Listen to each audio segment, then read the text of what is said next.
Baik, Assalamualaikum warahmatullahi wabarakatuh. Perkenalkan, kami dari kelompok 2 ingin mempresentasikan tentang pengujian piutang dan kerugian piutang. Kami beranggotakan Fani Rahmasari dengan NIM 112087 dengan saya sendiri, ada Hana Mesak dengan 112130 dan Tabir Nisa Sabila dengan NIM 112376. Yang pertama adalah latar belakang masalah. Piutang adalah sebuah tagihan dalam bentuk kas kepada perorangan, badan, atau pihak tertagih lainnya. Piutang usaha pada sebuah perusahaan timbul karena terjadinya penjualan secara kredit. Penjualan secara kredit dilakukan perusahaan untuk menarik pelanggan agar mau membeli barang atau jasa yang dihasilkan oleh perusahaan agar perusahaan tersebut dapat mempertahankan kelangsungan hidupnya dan tetap dapat berkembang. Dalam melakukan penjualan kredit, perusahaan perlu mempertimbangkan risiko yang mungkin akan terjadi karena penjualan secara kredit memungkinkan adanya pelanggan atau konsumen yang menunggak pembayaran piutangnya dikarenakan ketidakmampuan atau sengaja tidak membayar kewajibannya.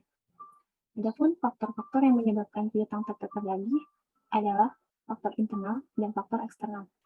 Faktor internal muncul dari pihak pemberi piutang, yaitu perusahaan itu sendiri. Sedangkan faktor eksternal muncul dari pihak yang berhutang, yaitu pelanggan. Selanjutnya ada perumusan masalah, yaitu bagaimana jurnal penyesuaian dan jurnal yang dibutuhkan untuk mencatat transaksi di atas, baik dengan metode cadangan maupun dengan metode penghapusan langsung.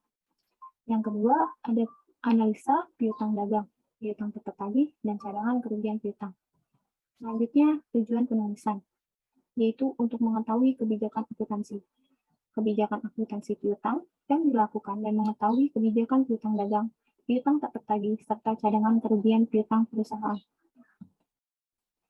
Selanjutnya, pembahasan mengenai pengertian piutang dan kerugian piutang. Piutang merupakan tagihan yang timbul dari penjualan barang atau jasa secara kredit. Secara umum, piutang meliputi semua klaim dalam bentuk uang terhadap entitas lain sejumlah nilai pada saat transaksi berlangsung. Menurut Syah Yunan, tahun 2009, alasan perusahaan untuk melakukan penjualan secara kredit adalah guna mendorong atau meningkatkan penjualan, guna meningkatkan laba dari perusahaan. Pengertian luas, istilah piutang dapat dipergunakan bagi semua hak terhadap pihak lain atas uang, barang, dan jasa. Dalam akuntansi, piutang harus diklasifikasikan dan disajikan dalam neraca dengan benar. Penjualan secara kredit dilakukan untuk memperbesar volume penjualan atau volume pendapatan. Hanya saja penjualan secara kredit memiliki risiko tidak tertagih digolongkan menjadi biaya yang disebut dengan biaya kerugian piutang. Di sini yaitu adalah piutang yang tidak tertagih yang digolongkan menjadi biaya kerugian piutang. Kerugian piutang dapat didefinisikan sebagai kerugian yang muncul sebagai akibat dari adanya prinsip pencatatan piutang. Pada laporan keuangan, hanya berupa besarnya jumlah piutang yang diharapkan bisa dilakukan penagihan. Baik, selanjutnya akan dilanjutkan oleh teman saya yaitu Hana Mesa. Silakan Hana. Oke, selanjutnya yaitu jenis-jenis piutang. Ada 3 jenis piutang yaitu piutang dagang atau usaha, piutang wesel, dan piutang lain-lain. Untuk piutang dagang atau usaha sendiri ada 3, yaitu jangka waktu kurang dari 1 tahun, yang berikutnya dimasukkan dalam aktiva lancar, yang berikutnya berkaitan dengan operasi utama perusahaan sehingga harus dapat ditagih. Yang kedua, ada piutang wesel. Piutang wesel ada 3, yaitu 1, jangka waktu bermacam-macam, tetapi pada umumnya paling sedikit 60 hari. Yang kedua, bagian yang jatuh tempohnya dalam waktu 1 tahun diperlakukan sebagai aktiva lancar, sedangkan yang lebih dari 1 tahun piutang jangka panjang. Yang ketiga, mensyaratkan adanya jaminan sehingga jika saat jatuh tempo tidak dapat melunasi, maka jaminan tersebut dapat dijual. Yang ketiga, piutang lain-lain. Piutang lain-lain terdiri dari 3 juga, yaitu yang pertama, jangka waktu lebih dari 1 tahun atau termasuk dalam piutang jangka panjang. Yang kedua, pada umumnya termasuk dalam piutang jangka panjang. Yang ketiga, tidak berkaitan dengan operasi sehari-hari dan biasanya dilaporkan di neraca sebagai kelompok aktiva tidak lancar.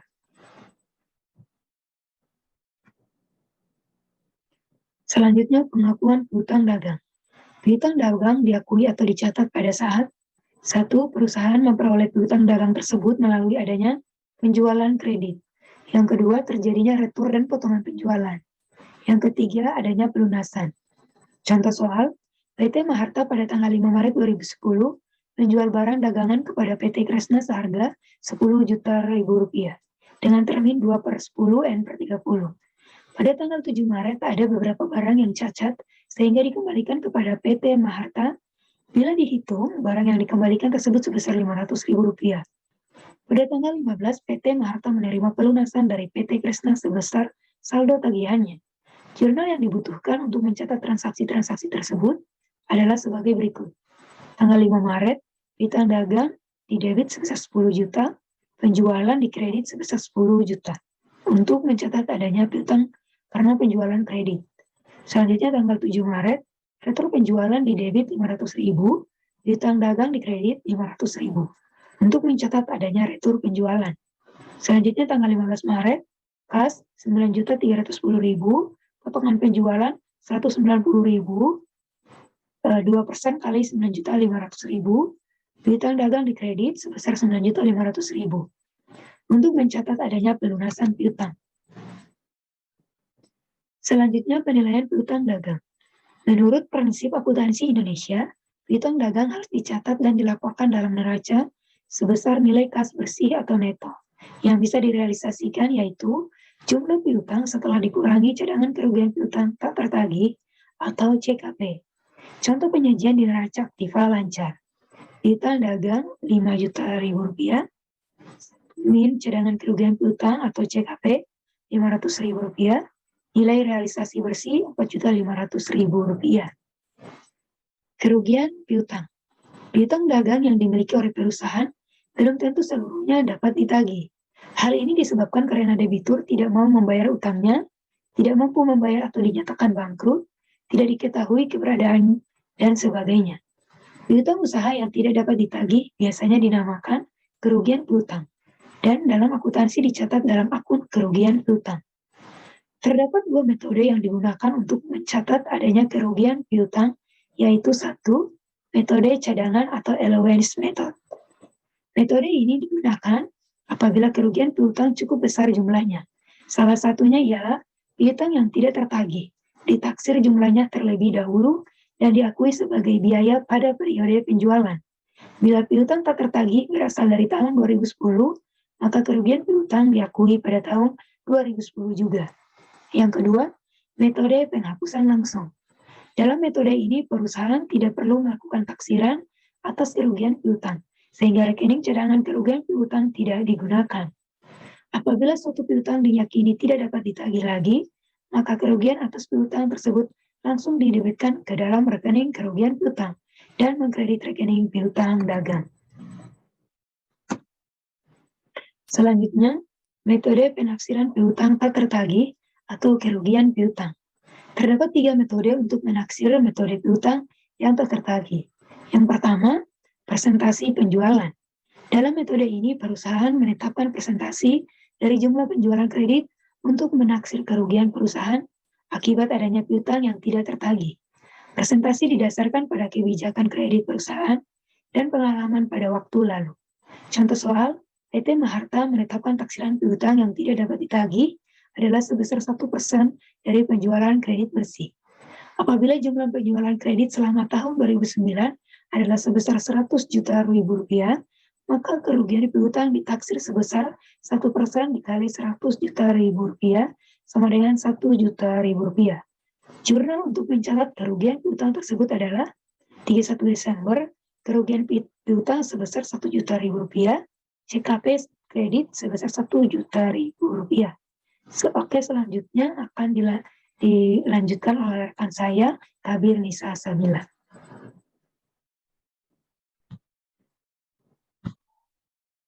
Baik, saya Tabir Nisa Sabila akan melanjutkan. Metode penaksiran piutang tak tertagih atau kerugian piutang. 2. Persentase saldo piutang. Dalam metode ini, saldo piutang pada akhir periode dapat digunakan sebagai dasar untuk menaksir piutang usaha yang tidak dapat ditagih. Yang ketiga, analisa umur piutang. Dalam metode ini, perusahaan membuat daftar umur piutang pelanggan dengan membuat kelompok umur piutang berdasarkan masa lewat waktu dari jatuh tempo piutang dan juga menetapkan persentase taksiran kerugian piutang yang didasarkan pada kebijakan dan pengalaman masa lalu terhadap total masing-masing kelompok umur piutang. Berikut adalah analisa umur piutang PT Maharta per 31 Desember 2009. Di sini sudah ada tampilannya ya. Baik, selanjutnya.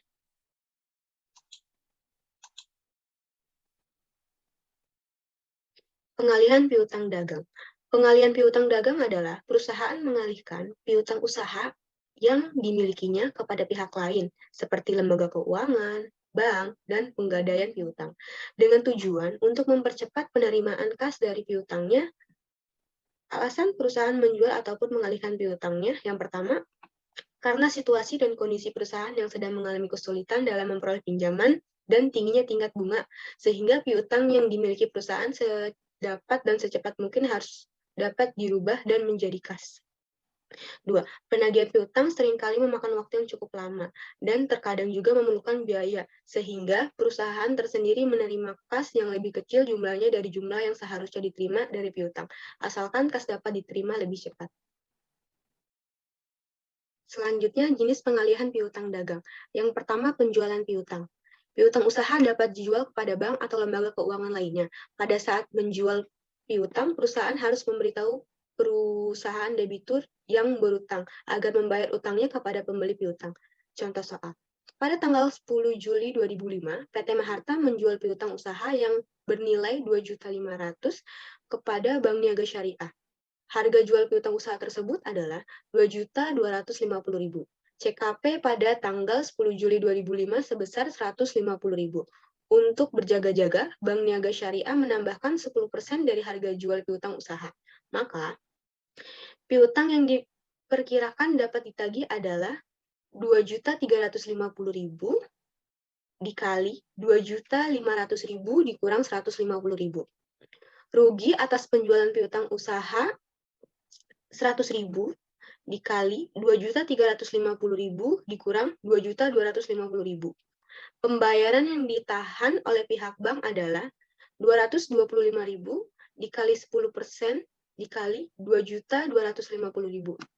Maka kas senilai 2.025.000 masuk ke debit, kas ditahan senilai 225.000 masuk ke debit, sedangkan piutang usaha yang dijual senilai 2.250.000 masuk ke kredit. Jenis-jenis pengalihan piutang dagang. 2. Piutang usaha yang dijaminkan. Piutang usaha dapat dijaminkan untuk memperoleh pinjaman uang dari bank atau lembaga keuangan lainnya. Penagihan piutang usaha yang dijamin tetap dilakukan oleh perusahaan peminjam. Hasil penagihan tersebut kemudian digunakan untuk membayar pinjaman ke bank. Jika pinjaman sudah lunas, sisa piutang usaha menjadi milik peminjam. Yang ketiga, piutang dengan penjualan kartu kredit. Penjualan dengan kartu kredit terdapat 3 pihak yang terlibat, yaitu penjual, penerbit kartu kredit, dan pembeli. Penjual dengan kartu kredit bagi penjual diperlakukan sebagai penjual kredit. Piutang yang timbul bukan kepada pembeli, tetapi kepada penerbit kartu kredit.